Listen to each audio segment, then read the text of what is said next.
Breaking news. Breaking news. Breaking news. Communiqué de la présidence de la République. Le président de la République, Son Excellence M. Alassane Ouattara, a procédé ce vendredi 26 mars 2021 à la signature du décret numéro 2021-176 du 26 mars 2021 portant nomination de M. Patrick Jérôme Hachi en qualité de Premier ministre, chef du gouvernement. Le président de la République demande au Premier ministre de lui proposer un nouveau gouvernement dans les meilleurs délais. Fait à Abidjan le vendredi 26 mars 2021. Je vous remercie.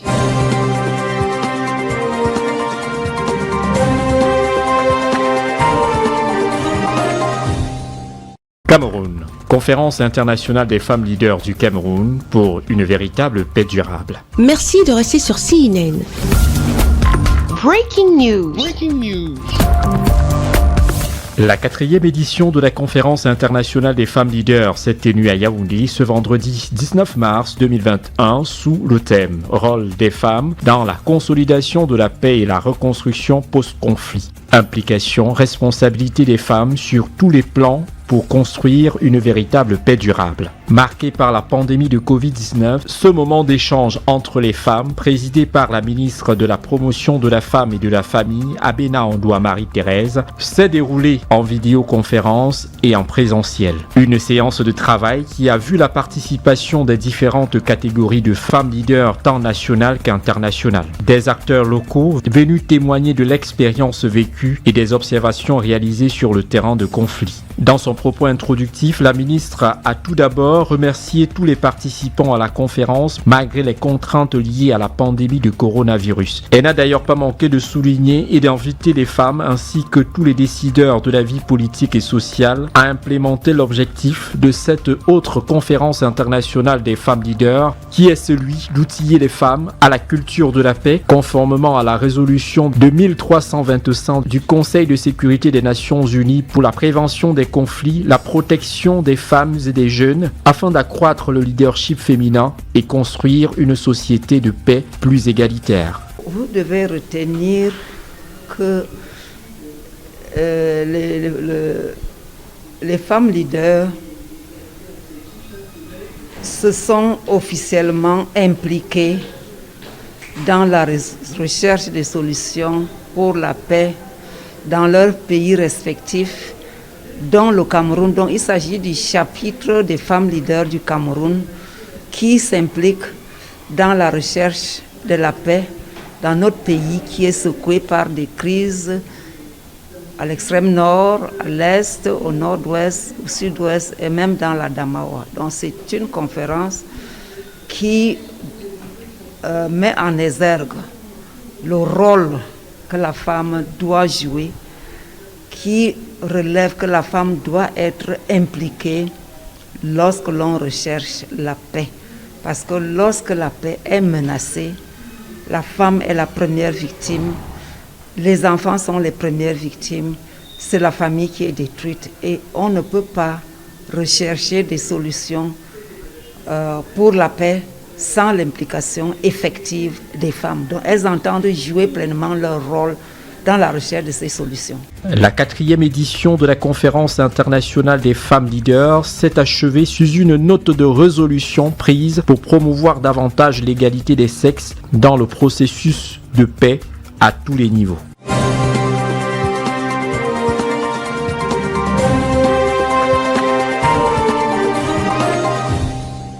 L'opposition nigérienne s'oppose totalement au résultat du dernier scrutin présidentiel. À 48 heures de la cérémonie d'investiture du nouveau président de la République, Mohamed Bazoum, élu, avec 55,66% de voix, l'opposition a annoncé une marche pacifique massive pour ce mercredi 31 octobre 2021.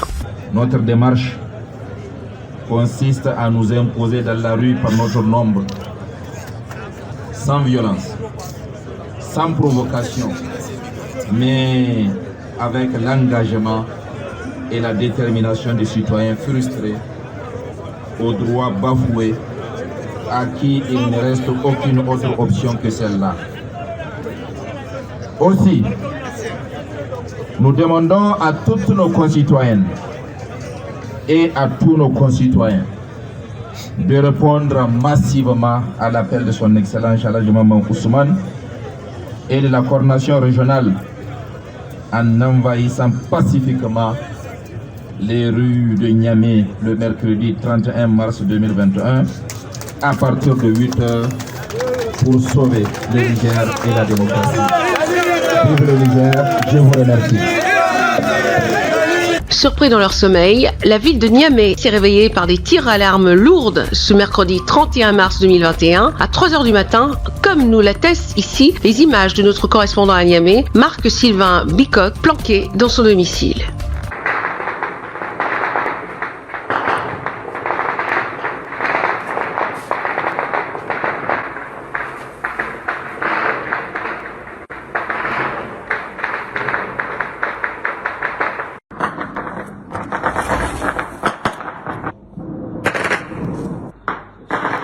Ces tirs provenaient de la périphérie de la présidence de la République du Niger. Depuis 3h du matin, les populations informées de la situation sont dans une consternation totale. À la question « Que se passe-t-il vraiment ?», seule la marche de contestation de l'opposition nigérienne prévue ce mercredi 31 mars 2021, dès 8h pour la libération des détenus politiques à l'issue des manifestations post-électorales du 23 février 2021, revendiquant la victoire du candidat Mahaman Ousmane à la présidentielle était dans l'esprit des Nigériens. Nous y reviendrons dans nos prochaines éditions d'information avec plus de détails.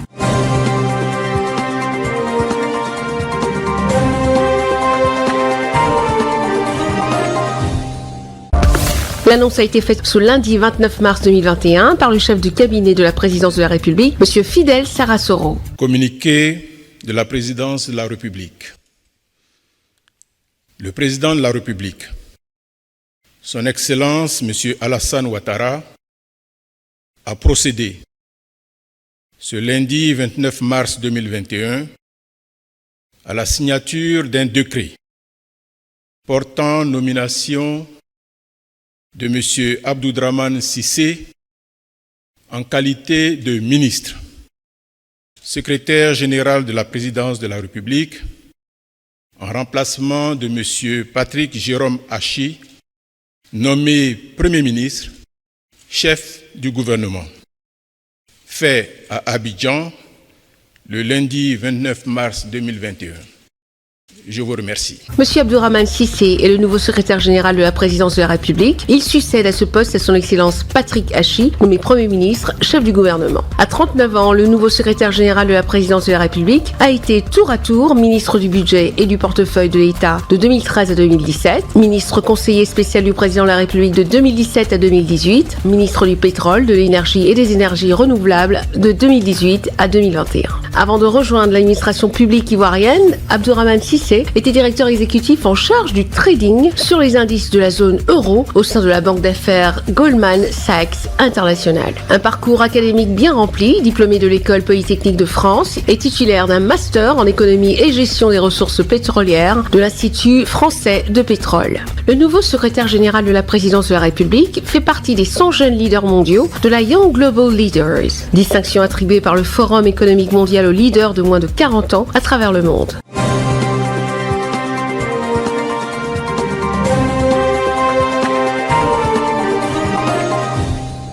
10 000, c'est le nombre d'arbres à planter dans la commune d'arrondissement de Yaoundé 5e avant la fin de l'année 2021. Après l'opération Ville propre initiée il y a quelques mois, Augustin Bala, maire de la commune de Yaoundé 5e, a procédé ce dimanche 21 mars à l'occasion de la Journée mondiale de l'arbre et de la forêt au lancement du projet de végétalisation des tronçons routiers de sa circonscription. Accompagné de sa délégation et de la population en tenue de travail, le maire de la ville a planté le tout premier arbre du projet. Plus de 1000 arbres ont été plantés ce jour dans les rues de la commune d'arrondissement de Yaoundé 5e. Objectif, lutter contre la désertification des espaces de vie et faire de Yaoundé 5e une ville propre où il fait bon vivre. La commune d'arrondissement de Yaoundé 5 a voulu célébrer cette fête en lançant le planting des arbres, c'est-à-dire le reboisement de notre commune. Parce que l'objectif au sein de notre commune est faire d'elle une commune verte, une commune où l'on respire de l'air frais grâce à ces arbres que nous voulons planter le long de toutes nos rues à Yaoundé 5e. Aujourd'hui, nous commençons par 1500 arbres. Nous allons poursuivre en août prochain avec 2000 autres. Et nous voulons poursuivre d'ici l'année prochaine avec 10 000 arbres en tout pour couvrir l'ensemble de nos rues, que nos rues soient vertes. Le message que je lance aux populations de Yaoundé 5, c'est celui de l'appel à l'entretien de ces arbres. Nous voulons que chaque citoyen devant devant la maison duquel ou devant l'édifice duquel nous avons planté cet arbre se sentent concernés par la croissance de cet arbre, qu'ils en prennent soin en arrosant pendant la saison sèche, en concourant chaque jour à la beauté de notre environnement par l'entretien de ces arbres que nous plantons. Le maire invite donc les services d'hygiène et salubrité, les comités de développement des quartiers ainsi que les citoyens de la commune d'arrondissement de Yaoundé 5e à veiller à l'entretien et à la protection de ces plantes afin de contribuer efficacement au projet de faire de la commune de Yaoundé 5e un espace vert, une voie vers la reprise et le bien-être.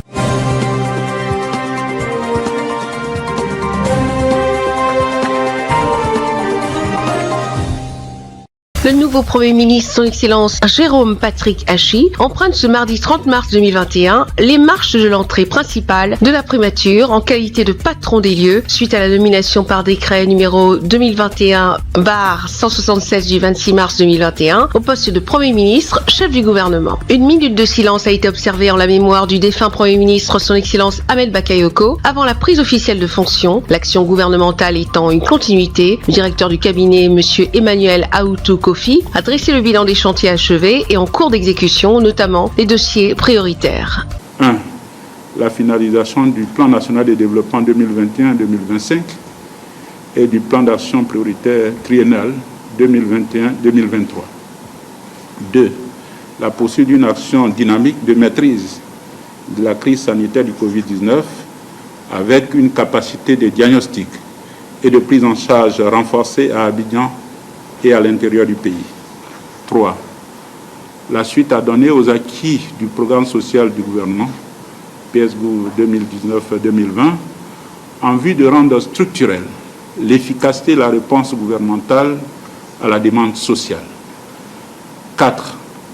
La redynamisation de la couverture maladie universelle pour permettre à l'ensemble de nos compatriotes, notamment les plus vulnérables, de bénéficier de soins de santé de qualité. 5. La prise de mesures vigoureuses pour le renforcement de l'efficacité et de la qualité de la gestion opérationnelle des projets de développement, notamment ceux financés par les partenaires techniques et financiers. La secrétaire générale du gouvernement a fait les textes de loi sur lesquels le nouveau Premier ministre, son Excellence Jérôme Patrick Hachi, devrait se pencher dans les prochains jours. Après cet état des lieux, il est revenu au nouveau secrétaire général de la présidence de la République de Côte d'Ivoire, M. Abdourahmane Cissé, de remettre symboliquement les dossiers au Premier ministre, chef du gouvernement. Le président de la République vous a choisi pour coordonner l'action gouvernementale. Compte tenu des défis à relever pour améliorer les conditions de vie de nos populations et trouver de l'emploi pour nos jeunes, conformément à la vision du président de la République. Et à son programme, la Côte d'Ivoire solidaire, programme que vous connaissez très bien. Monsieur le Premier ministre, chef du gouvernement, nous n'avons aucun doute que vous réussirez, sous l'autorité du chef de l'État, votre mission à la tête du gouvernement. Je voudrais, au nom de son Excellence, M. Alassane Ouattara, président de la République de Côte d'Ivoire, vous réitérer mes félicitations et vous souhaiter plein succès dans la conduite de l'action gouvernementale au service de nos populations. Le nouveau Premier ministre, son Excellence Jérôme Patrick Hachi, entend maintenir le cap tracé par ses prédécesseurs. Nous devons puiser en nous-mêmes les ressources morales, intellectuelles et spirituelles pour continuer notre marche en avant afin d'amplifier l'œuvre de nos illustres frères. Je sais donc pouvoir compter sur vous tous pour relever dans un esprit de solidarité et d'émulation les importants défis auxquels notre pays est confrontée. Monsieur le ministre, secrétaire général de la Présidence de la République, Mesdames, Messieurs, l'action gouvernementale est une continuité qui, tout en s'inspirant des acquis importants du passé, doit s'enrichir continuellement des exigences du moment.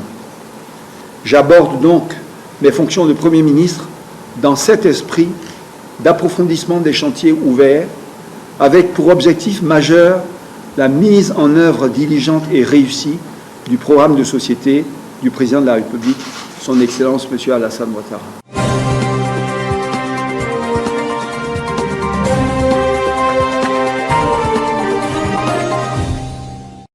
La cérémonie d'installation de nouveaux responsables du ministère des Mines, de l'Industrie et du Développement technologique s'est tenue ce vendredi 19 mars dans la salle de conférence du Palais des Sports à Yaoundé. Cérémonie présidée par Gabriel Dodo Doké, ministre des Mines, de l'Industrie et du Développement technologique. Dans son adresse de bienvenue, il a tout d'abord tenu à témoigner de sa gratitude en la faveur du chef de l'État, son Excellence Paul Biya, pour la marque de confiance placée au nouveau personnel de son département ministériel. Il a ensuite présenté tour à tour les nouveaux promus en charge au ministère des Mines, de l'Industrie et du Développement technologique, tout en les installant dans leurs nouvelles fonctions respectives. Notamment M. Nietam Philippe, inspecteur général au ministère des Mines, originaire de la Sanaga maritime. M.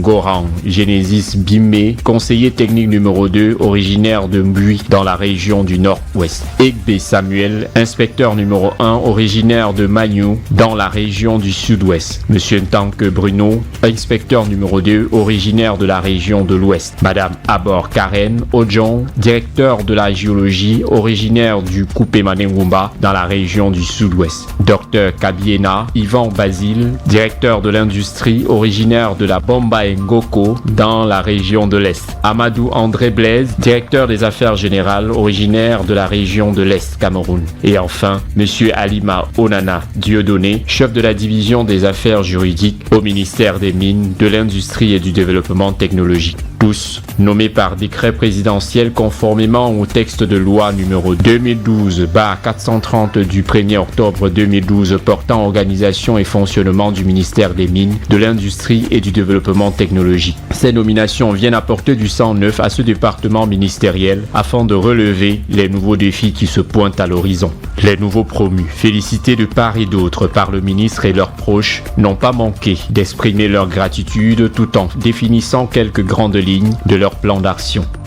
Sous un double signe, la recherche de la performance tout azimut, à travers le contrôle et l'évaluation des services centraux, des services déconcentrés, les organismes sous tutelle et les établissements et entreprises publiques placés sous la tutelle du ministère des Mines.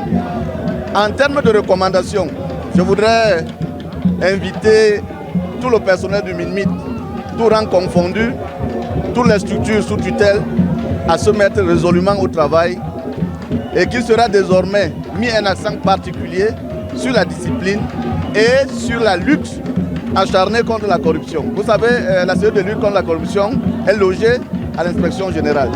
Donc notre accent sera mis sur la lutte contre la corruption. Vous savez, notre ministère n'a pas bonne presse. Il occupe un rang pas très honorable dans le classement.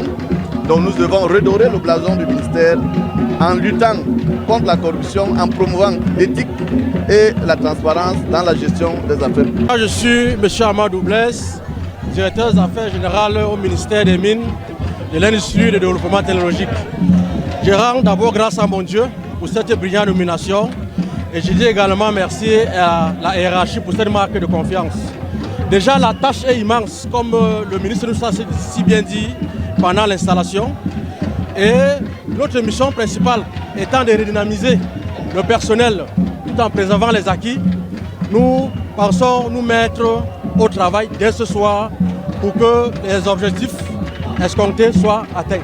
La tâche est immense, mais ils sont déjà au travail pour mériter davantage de la confiance placée en eux pour redorer le blason du ministère des Mines, de l'Industrie et du Développement technologique.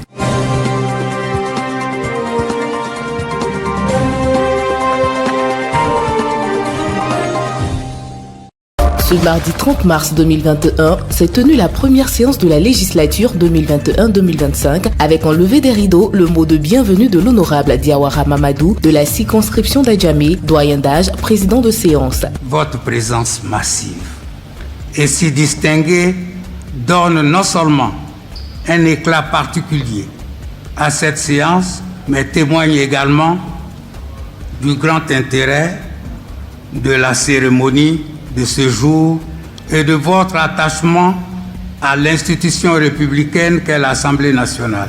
Mesdames et messieurs, je voudrais adresser au nom de la représentation nationale mes sincères remerciements à tous nos invités et particulièrement à toutes les éminentes personnalités ici présentes.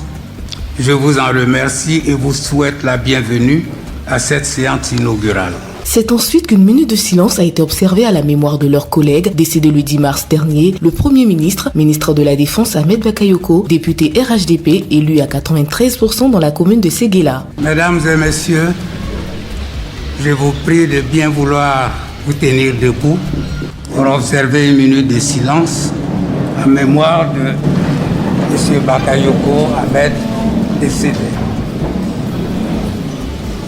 S'en est alors suivi l'appel nominal de tous les députés par le secrétaire de séance. Ensuite, la parole a été donnée aux députés qui ont retiré leur candidature au poste de président de l'Assemblée nationale. En raison de ces règles, j'ai décidé de retirer ma candidature. Monsieur le doyen d'âge, il s'agissait pour moi d'indiquer que désormais, il faut compter avec les femmes. À ce stade de mon propos, monsieur le doyen d'âge, je voudrais vous dire qu'au nom de la paix chère à notre pays, je retire ma candidature au profit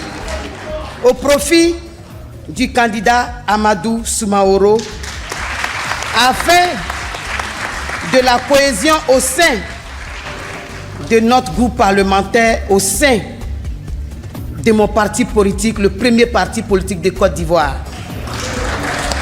Monsieur le doyen d'âge, je ne saurais terminer cette intervention sans adresser mes félicitations à l'opposition qui a accepté d'aller aux élections législatives du 6 mars dernier. J'invite l'ensemble de tous les députés à les ovationner. J'appelle à un consensus autour du candidat Amadou Soumaoro. Monsieur le doyen d'âge et président des séances, mesdames et messieurs, chers collègues, c'est sur ces mots que tout en retirant ma candidature, j'appelle l'ensemble des députés à porter leur choix sur l'honorable candidat Amadou Soumaoro. Après ces désistements qui obéissent aux règles de discipline observées par ces députés du RHDP qui se sont rétractés au profit de leurs collègues pour une candidature unique du RHDP, la parole est revenue au porte-parole des deux candidats définitifs en course pour le perchoir, à savoir le candidat du RHDP et celui du PDCI. Le premier à vanter les mérites et valoriser son candidat a été le porte-parole de la candidate du PDCI, l'honorable Nzi Ndafoué Eliane de la région du Nzi. N'est-ce pas là le sens du courage, de l'entrepreneuriat et du leadership de notre candidate?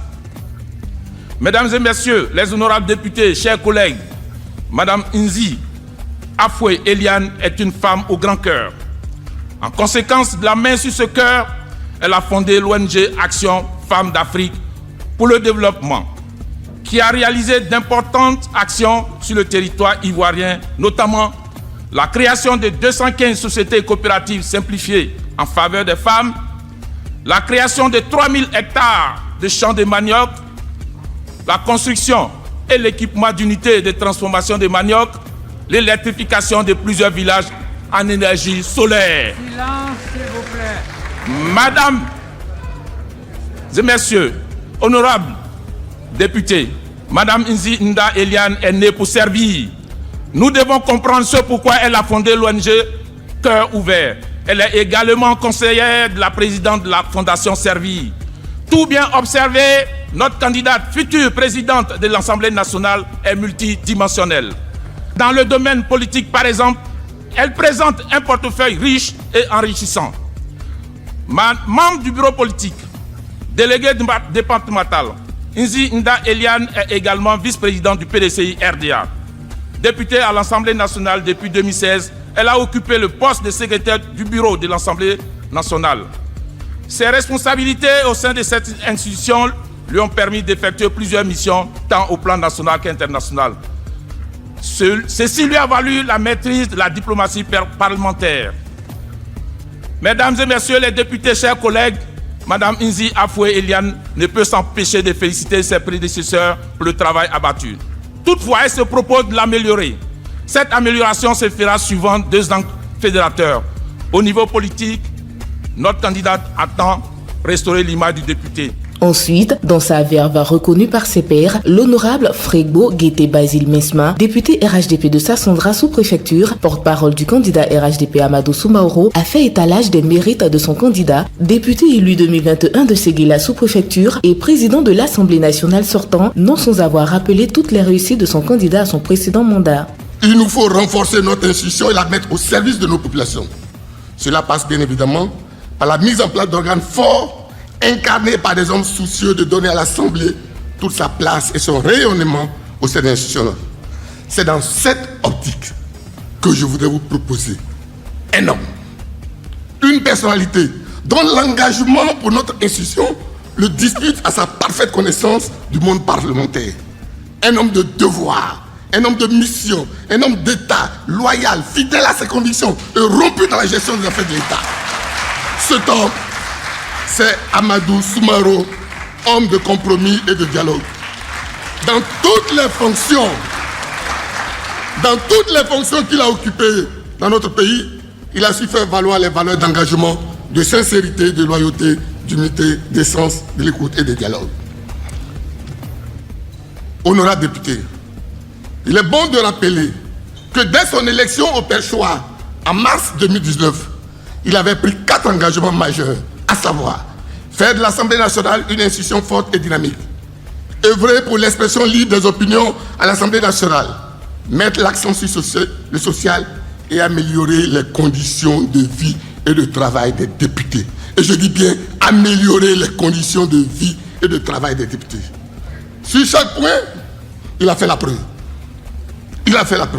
Par ailleurs, le repositionnement diplomatique de notre institution s'est traduit par les nombreuses délégations étrangères que nous avons reçues par notre contribution déterminante dans le fonctionnement des organes. Le point culminant de nos acquis diplomatiques a été sans conteste la tenue de la 45e session de l'Assemblée parlementaire de la francophonie à Abidjan du 4 au 9 juillet 2020 et qui a vu l'élection de Amadou Soumaoro en qualité de président de ce organe international de la sphère parlementaire francophone. C'est alors que le moment crucial du vote du président de l'Assemblée nationale de Côte d'Ivoire pour la 3e République s'est déroulé dans une ambiance digne des filles et fils du président Félix Houphouët-Boigny, comme pour dire que malgré toute divergence des points de vue, l'objectif premier reste la paix en Côte d'Ivoire dans une ambiance démocratique. Après la séance de vote et dans l'attente du dépouillement, trié au volet, certains députés se sont exprimés face à la presse nationale et internationale. CNN était là. Ce qu'il faut noter déjà, c'est d'abord la présence effective de l'ensemble des acteurs politiques majeurs, montrant ainsi que la Côte d'Ivoire assemblée est réellement présente.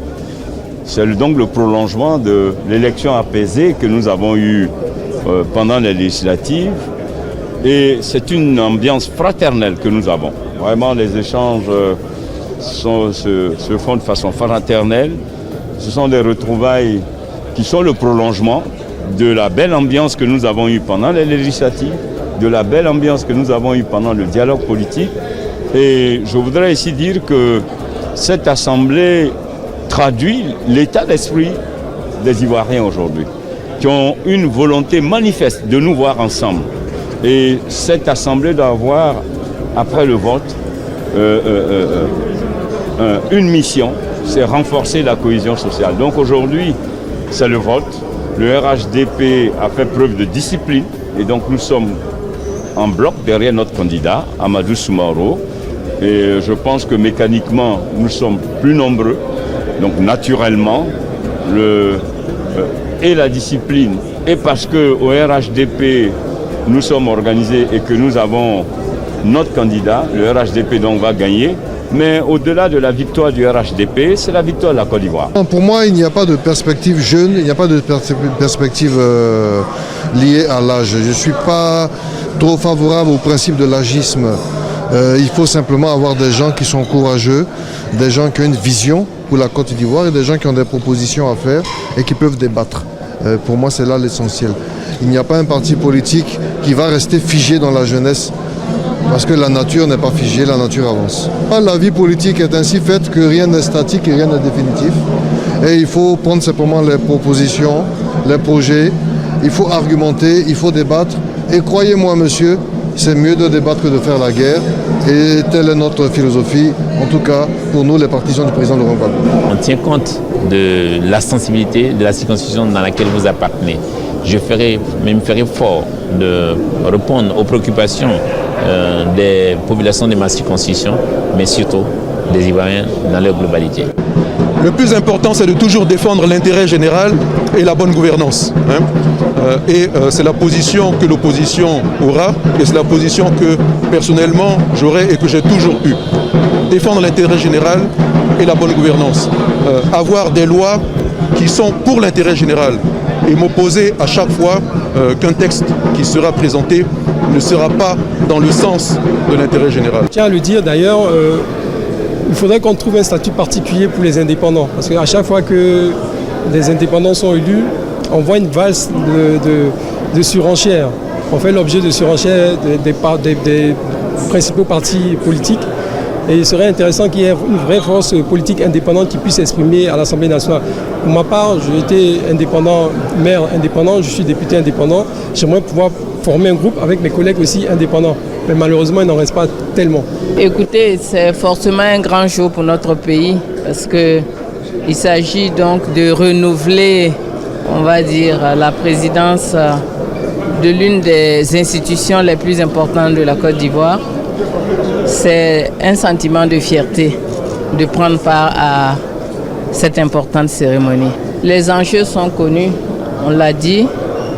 Nous avons donc dans l'hémicycle, au moment même où se déroule le vote, tous les partis politiques qui sont représentés.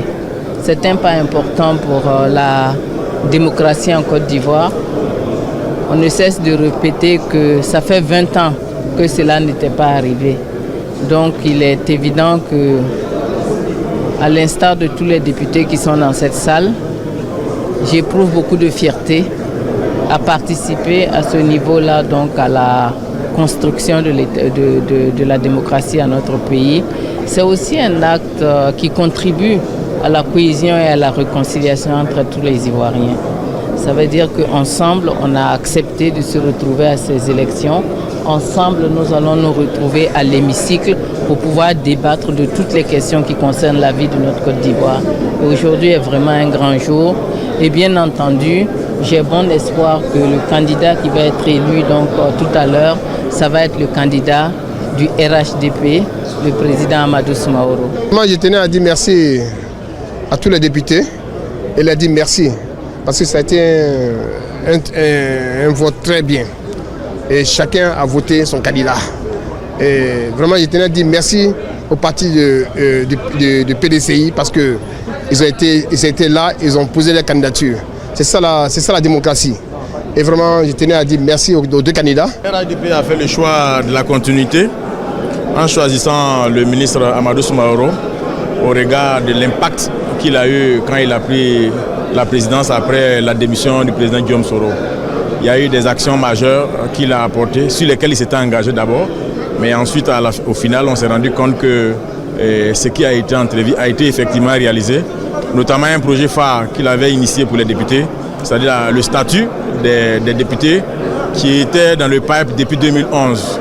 Et au final, aujourd'hui, c'est grâce à lui, grâce à son avènement, grâce à son entrée-gens, appuyé par le Premier ministre paix à son âme, Amadou Gon Coulibaly, les députés ont un nouveau statut. Ça, c'est l'œuvre du ministre Amadou Soumaoro. C'est tous ces éléments-là d'abord, d'accord, qui ont contribué à faire en sorte que le RHDP, le président Ouattara, le propose et que l'ensemble des députés du groupe parlementaire adoubent le choix. Je pense que tout à l'heure, à l'unanimité, en tout cas en ce qui concerne notre groupe parlementaire, nous allons donner notre choix à travers le vote. En tout cas, on est heureux et fiers que ce soit lui, dans le cadre des actions qu'il a menées et dans la continuité des actions qu'il aura à entrevoir. Ce jour-là marque l'entrée, n'est-ce pas, des députés de l'Assemblée nationale. Et notre mission, c'est, n'est-ce pas, de porter la voix du peuple, la voix de nos populations qui nous ont mandaté, n'est-ce pas, de parler en leur nom. Et donc aussi, en tant que député, nous allons tout mettre en œuvre pour porter haut cette voix et puis mettre l'accent sur le contrôle de l'action gouvernementale qui est véritablement notre mission au niveau de l'Assemblée nationale. Le plus important, c'est retenir une nouvelle culture politique qui vient de s'installer en Côte d'Ivoire, où l'opposition et le parti au pouvoir s'asseyent ensemble dans une même salle pour parler de la Côte d'Ivoire. C'est ça qui est édifiant et c'est ça la nouvelle Côte d'Ivoire qui se dessine. Après le dépouillement des bulletins de vote, la parole est revenue à l'honorable Diawara Mamadou, doyen d'âge et président de cette séance inaugurale pour l'annonce des résultats ouvrant l'investiture du président élu de l'Assemblée nationale de Côte d'Ivoire. Suffrage exprimé. 243. Bulletins blancs, 4. Ont obtenu Amadou Soumaoro, 158 voix.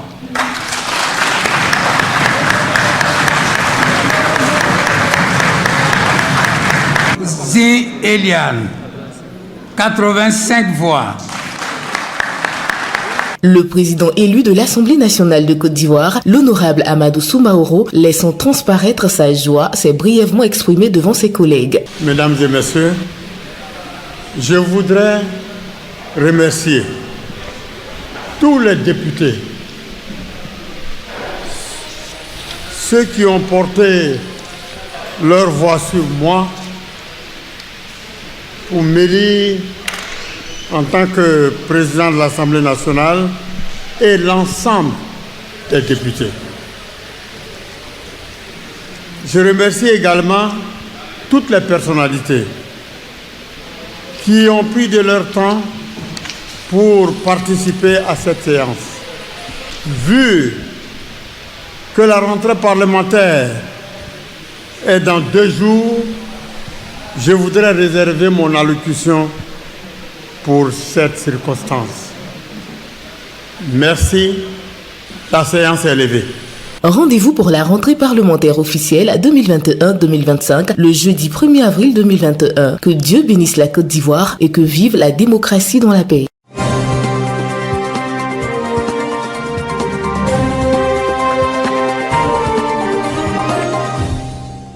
Désinfection systématique des mains, des chaussures, changement de masque et port d'une calotte médicale, voilà ce par quoi sont passés le ministre de la Santé publique Dr Manaouda Malachi et les journalistes venus en visite au centre spécialisé de prise en charge des patients victimes de Covid-19 de l'hôpital central de Yaoundé ce mercredi 24 mars 2021. Le chef de centre, Dr Olongaroa Bonaventure, accueille la trentaine de journalistes et les conduit immédiatement dans la zone de tirage, qui est la première étape du circuit du malade. Logé au sous-sol, cet espace sert à prendre les paramètres qui vont renseigner sur l'état de sévérité du patient et déterminer son orientation. Les cas critiques sont admis en salle de réanimation.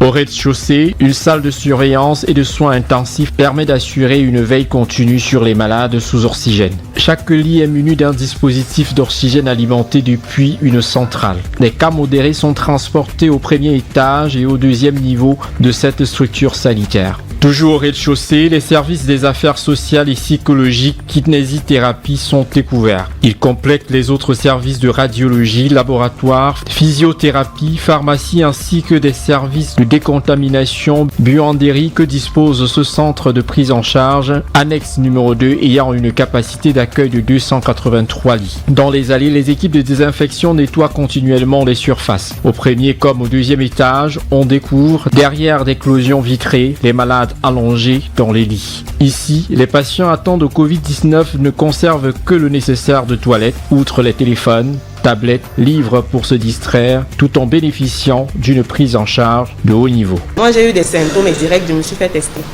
Ma fièvre, les courbatures, les maux de tête, donc direct je n'ai pas traîné de peur de contaminer ma petite fille On se lève le matin, on fait sa toilette, on a les heures de médicaments, les heures de repas. Et le personnel passe de temps en temps, si ça va, on vous pose des questions en fait. De manière générale, ça va, tout se passe bien. Ils vivent dans le déni de toutes les façons. Parce que la maladie, elle est bien là. Il faut donc prendre des dispositions pour briser la chaîne de contamination. Les mesures barrières, le lavage des mains, bref, les mesures barrières édictées par le gouvernement. De temps en temps, il y a un médecin, bref, un personnel médical qui passe de temps en temps pour nous demander si on va bien, si on a besoin de quelque chose. Donc il y a des heures de médicaments déjà qui sont respectées, les heures de repas également. La prise en charge, elle est gratuite. La prise en charge, elle est gratuite. Donc dès que vous présentez un test positif à l'accueil, on vous prend en charge dès ce moment-là jusqu'à votre sortie.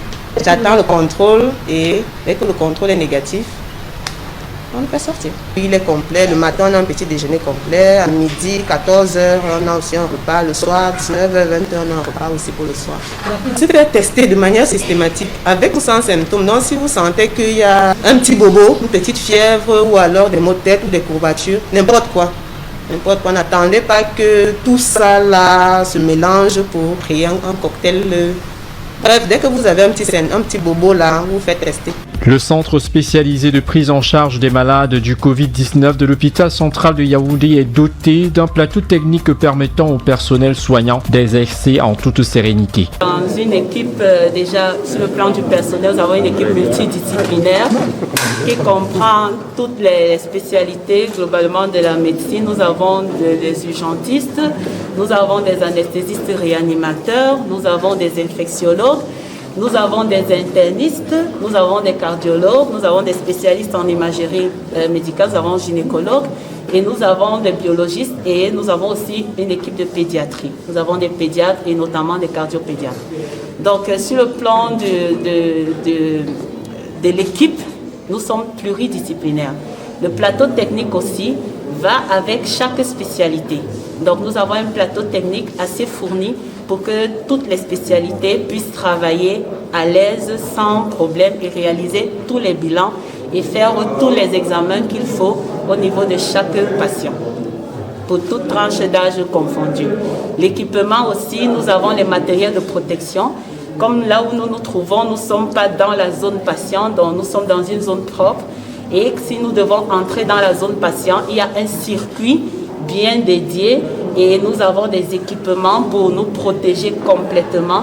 Et on a une équipe de WASH qui est là à chaque fois que nous devons entrer et sortir de la zone. Donc sur le plan équipement, plateau technique, nous sommes complets à Orga. Même avec un plateau technique assez fourni, ce personnel ne manque pas d'inviter les populations au respect des mesures barrières de lutte contre le virus. Oui, effectivement, on a constaté avec la deuxième vague qu'il y a plus de patients admis, plus de contamination et parce qu'il y avait effectivement un relâchement sur toutes les tranches d'âge de la société au niveau des mesures barrières. Donc c'est pour ça qu'on encourage tout le monde à revenir au respect des mesures barrières et au respect des prescriptions gouvernementales. Parce que pour toutes les tranches d'âge, même au niveau pédiatrique, nous avons constaté une augmentation du nombre de cas avec des hospitalisations pédiatriques qui étaient saturées. Jusqu'à il y a une semaine encore, les 2 étages de pédiatrie étaient pleins. Toutes tranches d'âge confondues, de 6 semaines jusqu'à 18 ans, c'était plein. Le chef de centre face à la presse dit son étonnement des qualificatifs attribués à ce centre qui a accueilli entre juin 2020 et mars 2021 plus de 1000 malades de Covid-19. Il fait la lumière sur la gestion de la pandémie au sein de sa formation sanitaire. Il faut savoir que la stratégie gouvernementale dans la réponse contre la Covid depuis 2020, plus exactement en mars, OCA a été mise en place. Et depuis, OCA est devenu fonctionnel. Quand on dit fonctionnel, c'est-à-dire a reçu ses premiers malades depuis le 8 juin 2020. Donc du 8 juin 2020 jusqu'à aujourd'hui, on continue à recevoir des malades avec une affluence qui a rebondi en début janvier. Donc au jour du 13 mars 2021, on a reçu environ plus de 1500 malades. Et parmi ces 1500 malades, on a 119 décès. Et pendant la même période, on avait 221 malades hospitalisés. Donc vous comprenez que plus de 1100 étaient déjà sortis guéris. Donc dire que Orca était un mouroir, je ne sais pas d'où ça vient. Parce qu'avec ces statistiques qui donnent environ un taux de 7 à 8% de tout ce qu'on a reçu, c'est pas mauvais. Et il faudrait aussi comprendre que je comprends la population qui parle de mouroir.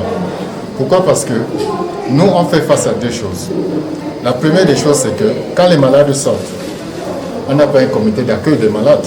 Quand ils sortent guéris, vous savez que tellement que la maladie a été stigmatisée et la panique que ça a entraîné. Donc les malades, quand ils sortent en catimini. Ils ne veulent même pas qu'on sache qu'ils étaient malades. Contrairement au décès, nous sommes en Afrique. Quand il y a un levé de corps, nous avons une morgue. Donc tous les malades qui sont décédés, la famille a 48 heures pour faire la levée de corps.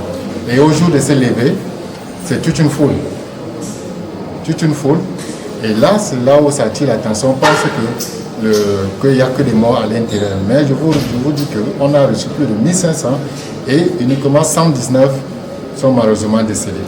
Et alors, pourquoi est-ce qu'on se retrouve même avec ces 119 qui sont malheureusement décédés? Le véritable problème là, c'est le retard de prise en charge. Parce que les patients nous arrivent ici. Soit ils sont dans des états très critiques, le taux d'oxygène est moins de 30%, c'est-à-dire la quantité d'oxygène dans le sang est moins de 30%, et sachant que l'oxygène c'est l'essence de l'organisme. Même ailleurs, 30% c'est compliqué de récupérer. Quand je dis ailleurs, donc en Occident.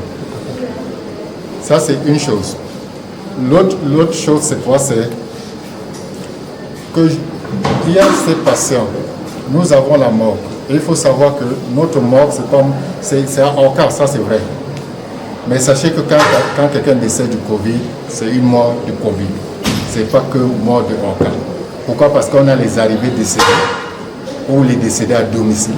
Quand on prend, parce qu'ils sont Covid, il faut qu'on suive la procédure gouvernementale. On la garde on garde le corps dans notre morgue. Et la famille vient faire les levées de corps. Donc voilà un peu. Donc, Orca mouroir, je ne sais pas. Aux sorties du grand bâtiment, les hommes de médias font un détour pour découvrir la centrale de production de l'oxygène médical, ainsi que les incinérateurs qui permettent de détruire les déchets médicaux. L'hôpital dispose également des ambulances médicalisées pour une prise en charge rapide des malades. Les journalistes peuvent désormais rassurer l'opinion publique sur la qualité des soins dispensés à Orca. Le ministère de la Santé publique devrait, je pense, humblement ouvrir ce type de visite, pas exclusivement aux journalistes que nous sommes, mais à la population camerounaise pour qu'elle puisse palper la réalité. Le coronavirus existe, c'est une réalité, ce n'est pas une fatalité. Le gouvernement camerounais débourse des moyens colossaux pour une prise en charge effective, efficiente. Ce n'est pas une affaire d'homme, ce n'est pas une affaire de personne. Le ministère de la Santé publique ou le ministre de la Santé publique, lui, passera. Le coronavirus, tant qu'on restera têtu, fera des victimes.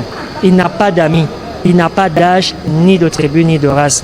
Ici, à Orca, il s'est dit que c'était un mouroir. Mais entre le 18 juin, à date, on a pu enregistrer singulièrement 119 morts. Ce n'est pas simplifié ces 119 morts. Sur 1500 cas, même en Occident, je pense que le Cameroun tient encore droit dans ses bottes. Il faudrait absolument que chacun se protège et protège son semblable. Parce que le coronavirus, ce n'est pas une affaire du journaliste que je suis ou alors du ministre de la Santé publique qu'il est ou encore du président de la République. C'est une affaire commune. Chacun devrait mettre sa main à la pâte afin qu'on puisse non seulement sauver ceux qui sont ici à Orca, mais également sur l'ensemble de territoire national. Et je pense que la meilleure façon de sensibiliser les Camerounais, c'est de faire des journées portes ouvertes dédiées aux Camerounais afin qu'ils puissent palper cette réalité. Et j'avais vu les équipements qu'on a mis à l'intérieur, j'avais vu le personnel qui est déployé. Et aujourd'hui, quand je reviens, je constate que les choses sont plutôt allées en grandissant. C'est-à-dire le nombre de malades aujourd'hui, les gens sont bien pris en charge ici à Orca. J'ai fait le tour moi-même avec l'œil de journaliste. J'ai vu qu'il y a des réserves en oxygène et qu'on ne peut pas se permettre de dire qu'il y a des malades qui ne puissent pas être pris en charge parce qu'il y a manque d'oxygène. J'ai vu un personnel qui est engagé à soutenir, à combattre la pandémie. Donc je peux dire que ce qu'on lit dans les réseaux sociaux, une fois de plus, il faut faire très attention de ce qui s'écrit. Parce que parfois, des gens qui n'ont jamais mis les pieds ici, des gens qui ne savent pas ce qui se passe ici à l'intérieur, sont les premiers à dire toutes sortes de choses sur ce qui se passe ici. Par exemple, on a expliqué que sur le nombre de décès, sur 1500 personnes, c'est vrai que même si c'est un seul décès, c'est de trop, mais sur 1500 personnes, depuis l'ouverture, qu'on ait 100 et qu'on dise que c'est un mouroir, je crois que c'est quand même un peu exagéré. Donc, l'image qu'on veut projeter de ce centre à l'extérieur, de mon humble avis, n'est pas du tout vraie. Il faut venir voir ce qui se passe, même si l'accès n'est pas ouvert à tous, mais il faut au moins se renseigner avant de mettre n'importe quoi sur les réseaux sociaux. On doit encourager les gens à se faire tester, à observer les mesures barrières, ou lorsque vous êtes testé, à venir se faire traiter. Je crois que c'est important. Loin d'être un mouroir, l'annexe 2 de l'hôpital central de Yaoundé-Orca est un centre de référence dans la prise en charge des malades victimes du coronavirus et bien d'autres maladies.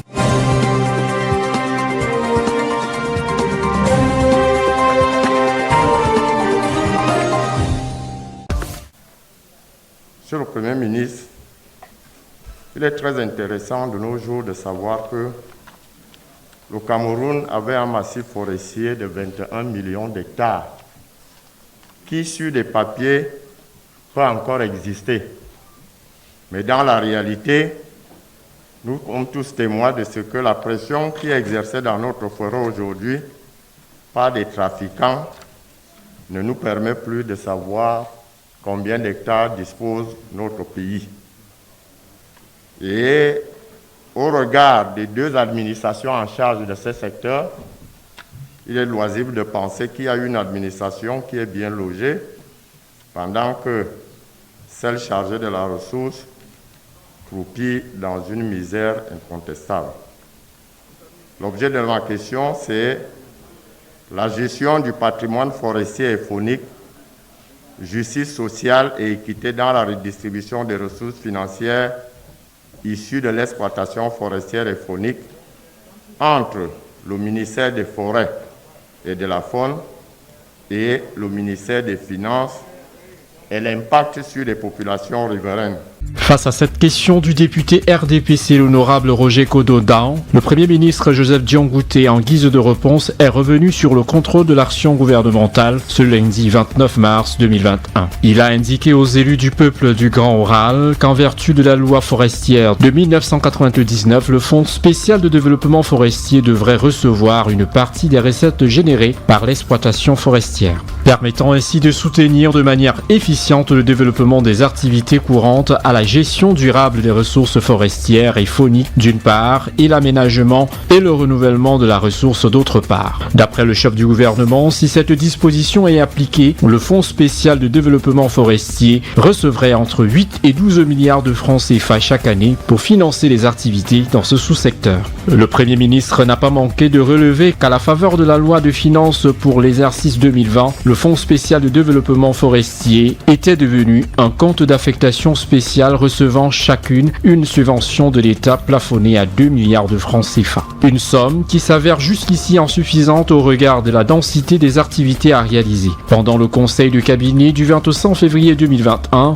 Joseph Dion-Ngouté avait déjà instruit qu'une réflexion soit menée pour permettre à ce fonds d'avoir les ressources nécessaires au développement des activités du sous-secteur, des forêts et de la faune. C'est au compte de cette réflexion que l'Office national de développement des forêts, ANADEF, sera transformé en Agence nationale d'appui au développement forestier, ANAFOR, afin de mieux appuyer les autres secteurs de reboisement. Ainsi, les ressources financières affectées au reboisement sont passées de 300 millions en 2006 à 800 millions de francs CFA, soit un tiers du budget spécial de développement forestier. Entre 2006 et 2018, près de 5 milliards de francs CFA ont été accordés comme subvention aux acteurs privés et aux collectivités territoriales décentralisées pour la réalisation des plantations forestières. À ce jour, le Cameroun dispose d'une superficie reboisée de plus de 30 000 hectares. Par ailleurs, le Premier ministre Joseph Diongouté a souligné que les mesures de lutte contre la criminalité faunique ont été nettement améliorées. S'agissant du renforcement des capacités d'action des agents des eaux et forêts, je voudrais préciser que notre politique en matière de gestion des ressources forestières et fauniques met l'accent sur la protection de la biodiversité. Pour faire face à la criminalité faunique, plusieurs mesures ont été prises. Il s'agit notamment de la formation militaire des éco-gardes et de la modernisation de leurs équipements, du renforcement de la collaboration avec les partenaires internationaux œuvrant dans la conservation de la faune, de l'acquisition d'un aéronef pour le suivi permanent des aires protégées. Le gouvernement envisage du reste la création d'un fonds spécial dédié à la préservation de la faune dans l'optique de soutenir l'initiative à l'heure. Tels sont, Monsieur le Président de l'Assemblée nationale, honorables députés, les éléments de réponse aux diverses préoccupations de l'honorable Nkoudou Roger. Le Cameroun est désormais rassuré de la bonne gestion de ses ressources forestières protégées par un système de sécurité moderne.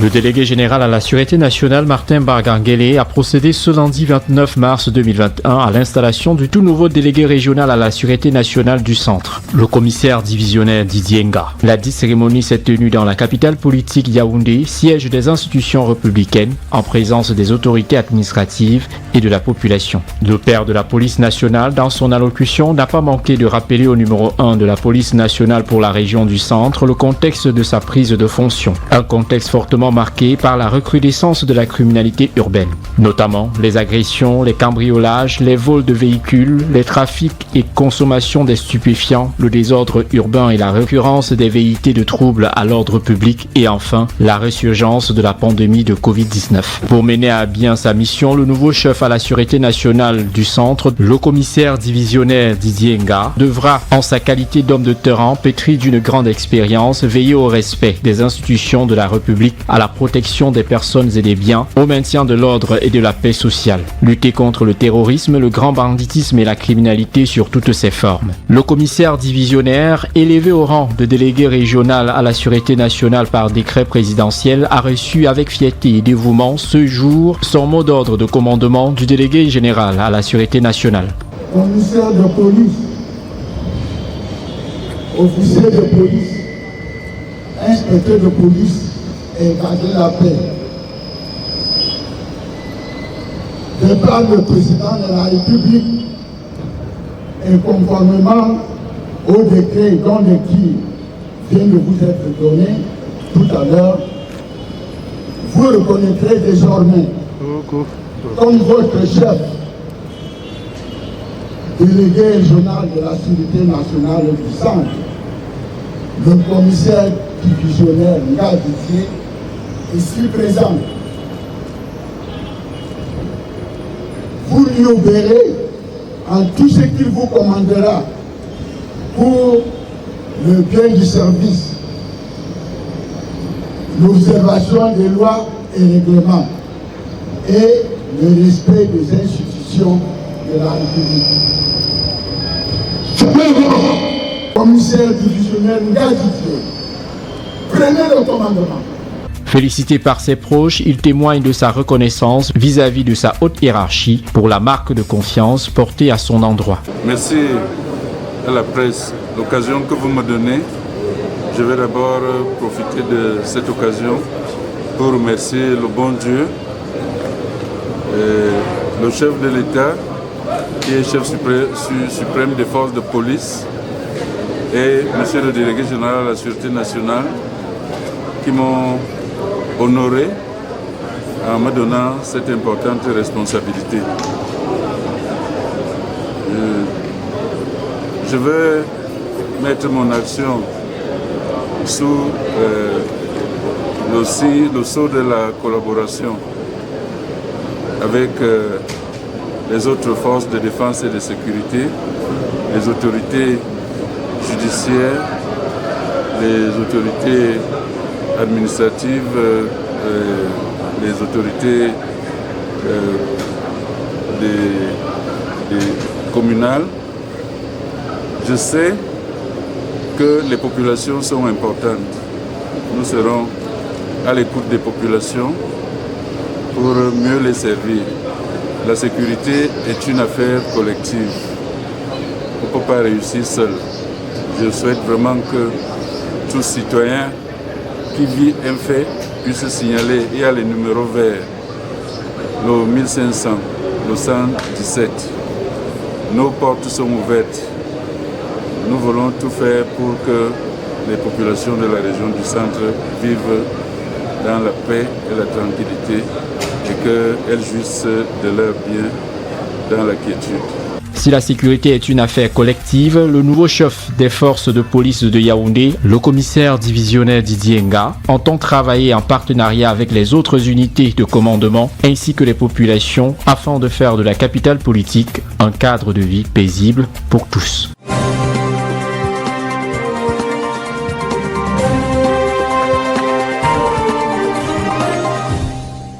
Dédicace du livre Debout du journaliste sportif Martin Camus Mimbe, expert et consultant des questions du sport à Cap Sud Abidjan devant un public acquis à l'histoire d'un miraculé. Merci de rester sur CNN. Breaking news. Breaking news. Africain d'origine camerounaise, c'est le samedi 27 mars 2021 à la FNAC du Mall Cap Sud à Abidjan en Côte d'Ivoire que Martin Camus Mimbe, l'un des brillants journalistes sportifs télé et radio, reconnu par la profession et qui a eu le mérite à la satisfaction générale du milieu sportif mondial d'être le premier journaliste sportif africain noir à commenter une Coupe du Monde de football. Frappé par une poliomyélite à bas âge, il a persévéré dans sa vocation malgré son handicap. De l'école primaire à ses études secondaires et universitaires, il réussit un brillant parcours jonché de difficultés et frustrations internes qu'il a su braver. Les étapes de sa vie résumées dans ce qu'il est désormais qualifié de best-seller en version bilingue français et anglais, intitulé Debout, l'histoire de miraculé. Une dédicace qui a vu une présence significative du monde de tous bords, des stars du foot et des médias venus même des pays voisins pour la circonstance. Chacun s'est acheté son livre et tenait à la dédicace personnalisée de la plume de l'auteur. Martin Camus Mimbe nous a parlé de lui. Je disais ce matin dans une radio, le fait que je suis arrivé à faire ce que j'ai fait peut paraître tellement facile. Mais moi qui suis dans l'univers du handicap et autres, je sais ce que ça veut dire de faire ce que j'ai réussi à faire et d'arriver là. J'aurais pu me contenter de passer de télévision en télévision puisque je suis un journaliste de radio et de télé et de parler de mon histoire. Mais je me suis dit, il fallait que je laisse une trace, quelque chose qui va permettre à tout le monde de se rappeler de cette histoire. L'histoire, c'est quoi? C'est que je veux ouvrir un magasin d'espoir et un supermarché de courage. Je voudrais que chacun, en lisant ce livre, trouve dans un rayon un peu d'espoir qu'il peut ramener chez lui, beaucoup de courage qu'il peut utiliser pour faire beaucoup d'autres choses. C'est pour ça que je voudrais dire merci à vous. Il n'y a pas que les miracles qu'on décrit dans la Bible, il y a des miracles que nous vivons, nous, contemporains, et qu'on peut banaliser, mais que peut-être les générations qui arrivent trouveront comme étant incroyables. Moi, à l'âge d'1 an et demi, j'ai été frappé par la polio. Ce n'est pas ça le miracle, que je sois encore en vie. Il y a plein de gens qui ont eu la polio il y a même 60 ans, qui vivent encore. La question n'est pas là. La question, c'est comment j'ai utilisé cette polio pour affronter tous les défis que la vie m'a imposés. Des défis parfois et très souvent que je n'ai pas choisis. J'ai choisi d'être journaliste, donc j'ai choisi d'affronter un certain nombre de choses. Mais il y a des défis que je n'ai pas choisis et que la nature m'a imposés naturellement, et il fallait que j'arrive à contourner ces défis-là et à braver les océans. J'ai essayé de faire ce que j'ai pu. Et c'est pour cela que modestement, je veux dire à chacun que être à mobilité réduite et grimper les 6 étages pendant 6 ans parce que tu veux être le meilleur journaliste de sport au Cameroun, il faudrait avoir un courage qui vient d'ailleurs et que moi-même je ne sais pas d'où il venait, en dehors du fait que j'avais envie et la volonté de faire ce que j'ai fait. Je suis venu parce que quelque part j'écris dans ce livre en avant-propos, je parle comme Jésus parlait sur la croix, ne pleurez pas pour moi, pleurez pour vous et pour vos enfants. Il y a des gens qui vivent des drames que moi j'ai réussi à contourner. C'est pour eux que vous devez pleurer. Et j'ai écrit ce livre parce que je veux qu'on leur évite les drames que moi j'ai affrontés. Je veux que chacun, en rentrant aujourd'hui, regarde différemment ce garçon qui tombe devant son portail, qui marche en tenant les béquilles, en se disant que peut-être derrière ce garçon se cache un autre commentateur de match ou un acteur de film ou un président de la République. Et donc, je veux juste vous dire que j'ai décidé, sans pudeur, de parler des choses que personne ne peut avoir le courage de dire. Malgré tout mon statut, malgré tout mon état, j'aurais pu me dire, je vais avoir honte qu'on dise que Martin a connu telle histoire. Parce que là-dedans, je dis par exemple comment je m'asseyais en salle de classe, j'étais obligé d'attraper mon pipi pendant des heures. Parce que je ne pouvais pas me lever pour aller aux toilettes. D'abord parce que les toilettes étaient éloignées, je n'avais personne pour m'accompagner et l'accès était difficile. Vous vous rendez compte, j'ai écrit ça dans le livre, je suis le premier journaliste africain francophone à commenter une finale de Coupe du Monde de football.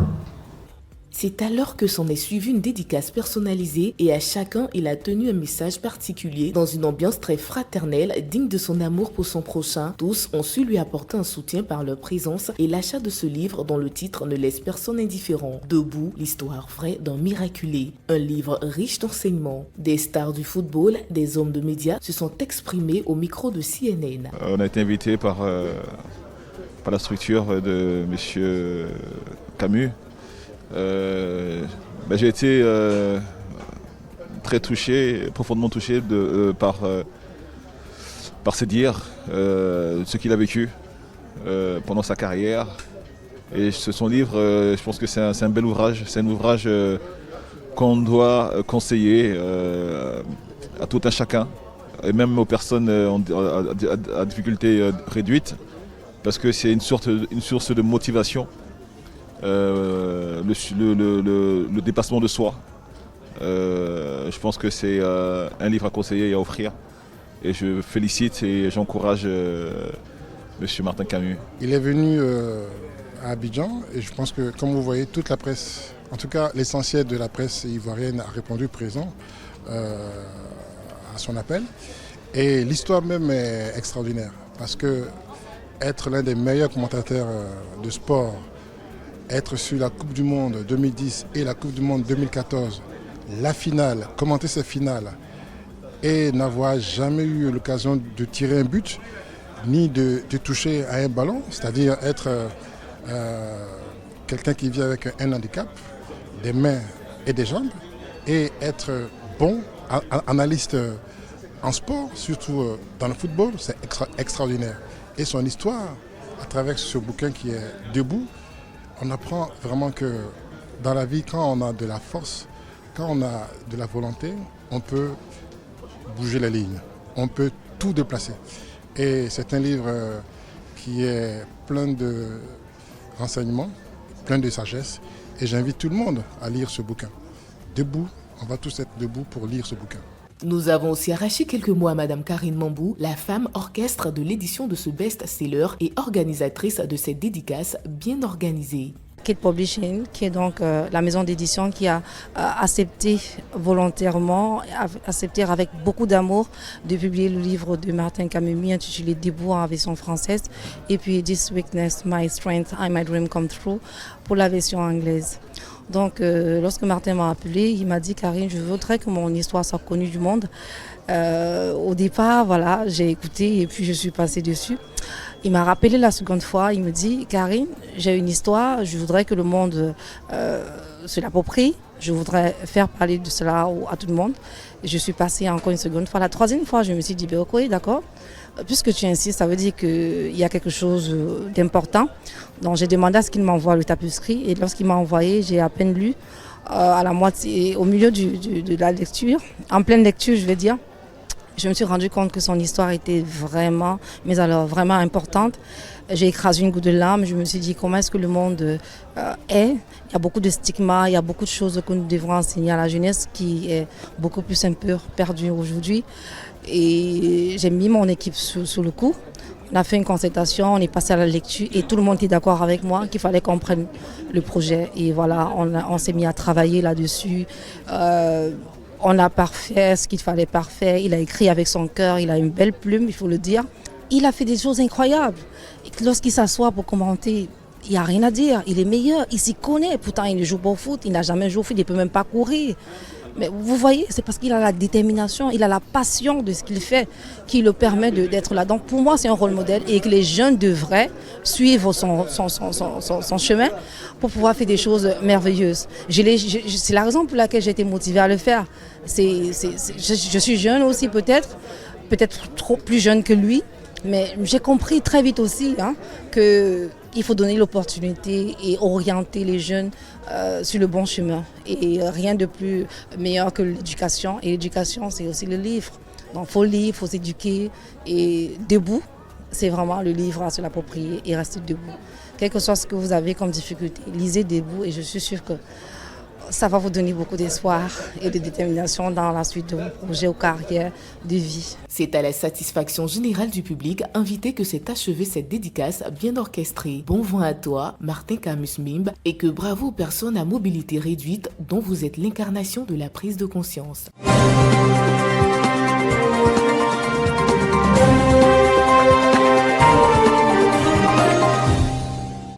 Elles étaient plus d'une cinquantaine à participer ce samedi 20 mars au Ladies Leadership Camp, séminaire de formation en entrepreneuriat dans le domaine du digital, organisé par Judith Christelle Manga, CIO de ADN, sous le haut patronage du ministère de la Promotion de la Femme et de la Famille. En Afrique et au Cameroun en particulier, la femme occupe une place de choix dans la réalisation des objectifs de développement. Réalisant des activités génératrices de revenus, elle est fréquemment confrontée à un manque de ressources économiques, financières, matérielles et intellectuelles, amenuisant sans cesse son épanouissement quotidien. L'idée selon laquelle les femmes, afin d'éviter l'exclusion, se doivent de s'auto-occuper, créant de la valeur, est une pensée salutaire. C'est l'objectif poursuivi par ce séminaire de formation dédié aux femmes, afin de leur donner les armes nécessaires pour se lancer véritablement dans l'auto-emploi. Une séance de travail qui a été marquée par la présence des femmes leaders, chefs d'entreprise telles que Françoise Poueneux, qui tour à tour ont partagé leur expérience dans le monde de l'entrepreneuriat. Entrepreneur, chef d'entreprise, je suis à la tête de l'agence de communication de Summitcom. Nous sommes basés à Londres. On a une représentation également au Cameroun à Montiane-Rouge. J'ai été conviée à cette conférence pour pouvoir venir motiver les femmes. Parce que pour ma part, je pense que la femme, c'est le nerf de la guerre d'aujourd'hui. Parce que si la femme a le pouvoir de pouvoir donner la vie, elle a le pouvoir de pouvoir créer des entreprises, d'être une bonne leader. Et le monde est en train de davantage donner aux femmes la possibilité de s'exprimer. On a des femmes qui sont chefs d'État, qui sont à la tête de grands organismes. Alors pourquoi pas pouvoir aider celles qui pensent que tout est fini? Parce que tout n'est pas fini. Comme j'aime souvent le dire, il y a toujours une belle opportunité. Alors j'ai été là ce soir pour pouvoir fédérer les femmes, leur montrer que c'est possible, leur montrer qu'en fait, le développement personnel est aussi crucial pour tout être humain qui boit de l'eau ou qui s'alimente. Parce que c'est ton esprit que tu nourris, c'est ton mental que tu nourris, c'est ton mindset que tu nourris. Je leur ai également appris à comment transformer les obstacles en opportunités pour pouvoir braver, pouvoir oser. Et c'est davantage le titre de mon prochain livre qui va sortir, l'audace d'être soi, pouvoir oser entreprendre et réussir. Parce que lorsque tu ne connais pas ton potentiel, on va t'écraser. Tu ne pourras pas donner au-delà de tes compétences, de tes talents et de tes performances. Il est plus qu'urgent pour la jeunesse africaine de pouvoir se lever Parce qu'on forme, que ce soit en entreprise, en coaching individuel, dans les sociétés, sur le plan national ou à l'international. Il est plus qu'important parce que de nos jours, même en entreprise, on ne recrute pas seulement le talent. Il y a des aptitudes, des attitudes à développer, des caractères à travailler qui vont pouvoir te démarquer dans la vie, que ce soit en affaires, de tous les jours, en relation, dans le mariage ou dans la société. Ladies Leadership Camp est un séminaire de formation en entrepreneuriat et auto-emploi dans le domaine du digital qui est destiné à 50 femmes, les femmes que vous voyez qui sont présentes dans la salle. Le but du séminaire est qu'à la fin des différentes formations, que chaque femme puisse pouvoir créer une activité génératrice de revenus ou travailler, gagner de l'argent en ligne en tant que prestataire. Justement, par rapport au 8 mars, nous avons, côté logistique, ça n'a pas été évident. Parce que comme vous le savez, c'est un séminaire qui est parrainé par le ministère de la promotion de la femme et de la famille. Donc, toutes les institutions que le ministère pouvait nous donner étaient justement prises pendant cette période-là. Mais nous avons quand même tenu à marquer le coup en diffusant toujours la formation pendant le mois de la femme. Nous pensons que ce soit le 8 mars ou après. Mars, c'est le mois de la femme et voilà. Le but, vraiment, c'est que nous puissions avoir des résultats palpables pour la prochaine édition qui se tiendra l'année prochaine. Donc, il ne s'agit pas d'un séminaire qui va se limiter là, mais nous allons vraiment construire une communauté de femmes leaders ou bien de futurs leaders. Et nous allons tout évoluer ensemble avec mes consoeurs qui ont bien voulu venir me prêter main forte aujourd'hui. Grâce au Ladies Leadership Camp, il est possible pour les femmes de se servir de leurs compétences et de leur culture entrepreneuriale en vue de prévenir et de combattre l'exclusion, non pas au moyen d'une logique d'intégration globale, mais en promouvant l'insertion par l'initiative individuelle et privée. L'entrepreneuriat féminin, un bon levier pour l'égalité des genres et le développement durable.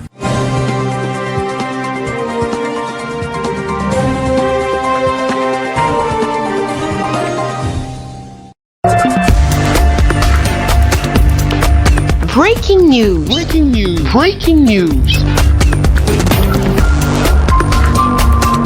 Niger. Investiture du président élu démocratiquement de la République du Niger, son Excellence Mohamed Bazoum. Une cérémonie qui marque la première alternance démocratique au Niger depuis son indépendance en présence du président sortant Mahamadou Issoufou et ses épouses. Merci de rester sur CNN.